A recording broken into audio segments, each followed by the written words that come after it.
Karibu katika Wonderful World. Leo katika Wonderful World tutaangazia maajabu 7 ya dunia, na moja kati ya maajabu hayo ni ukuta mkuu wa China. Ukuta huu ulijengwa karne ya 7 kabla ya Kristo hadi karne ya 17 baada ya Kristo. Ukuta huu si ukuta mmoja tu, bali ni mtandao wa kuta nyingi zilizounganishwa. Ulijengwa na falme mbalimbali, hasa wakati wa nasaba ya Qin na Ming, ili kuzuia uvamizi wa makabila ya kaskazini, hasa wa Mongolia. Urefu wake unakadiriwa zaidi ya kilomita 21,000. Ulijengwa kwa mawe, matofali, udongo ulioshindiliwa na hata mchele uliochemshwa kama gundi.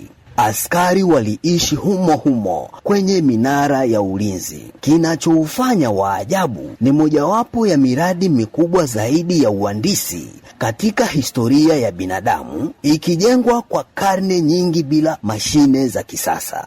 Nalo ajabu lingine katika ulimwengu ni mji wa kibiashara uliopo huko Jordan. Mji huo ni maarufu sana kwa jina la Petra. Petra ulikuwa ni mji wa biashara uliounganisha Asia, Afrika na Ulaya. Wafanyabiashara walipita hapa wakibeba uvumba, harufu nzuri na viungo. Majengo yake yote yamechongwa ndani ya miamba. Walikuwa na mfumo wa maji wa kisasa sana jangwani. Mji huu ulipotea kwa karne nyingi hadi kugunduliwa tena mwaka 1812. Kinachoufanya mji huu kuwa wa ajabu ni teknolojia yao ya kuhifadhi maji jangwani. Ilikuwa ya hali ya juu kuliko hata baadhi ya mifumo ya baadaye. Nako huko Brazili kulikuwa na ngome moja ya Yesu maarufu kama Christ the Redeemer. Ngome hii ya Yesu ilijengwa mnamo mwaka 1922 hadi mwaka 1931. Ni sanamu ya Yesu yenye urefu wa mita 30 juu ya mlima Corcovado. Sanamu hii imetengenezwa kwa saruji na mawe maalumu ya sabuni. Ilisafirishwa vipande hadi juu ya mlima. Inastahimili radi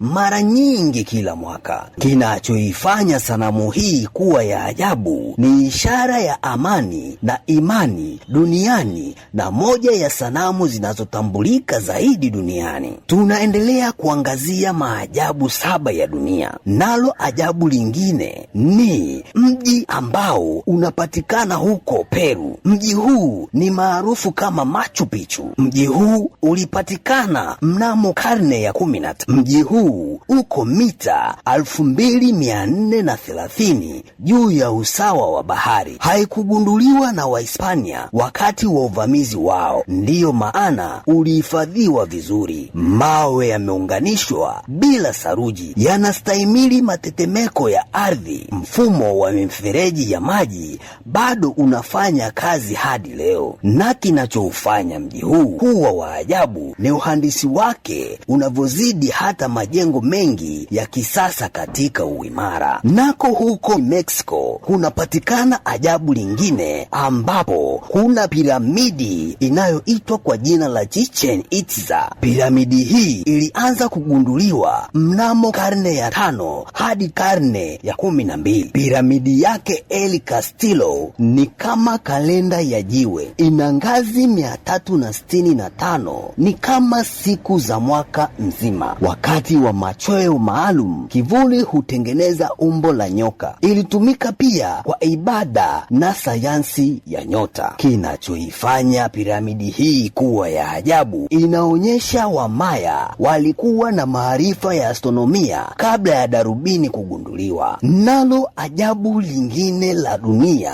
ni huko Italia, ambapo kuna uwanja mkubwa ambao ni maarufu sana kwa jina la Colosseum.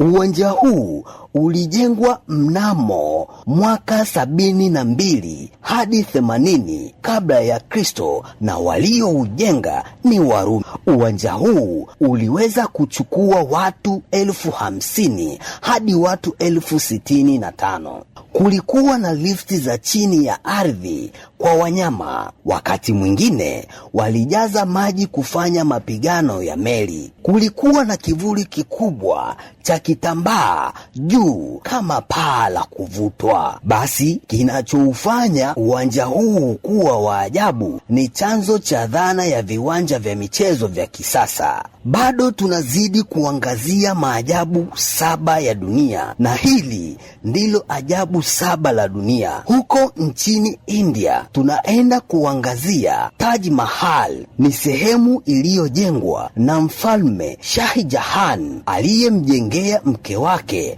Mumtaz Mahal baada ya kufariki. Taj Mahal ilijengwa 1632 hadi mwaka 1653. Katika Taj Mahal, marumaru hubadilika rangi kulingana na mwanga wa jua. Jiwe na vito vililetwa kutoka nchi zaidi ya 20 kwa ajili ya kujenga Taj Mahal. Ulinganifu wake ni sahihi karibu kabisa. Na kinachoifanya Taj Mahal kuwa ya ajabu ni jengo maarufu zaidi duniani linalowakilisha upendo wa milele. Na huu ndo mwisho wa simulizi yetu ya maajabu ya dunia.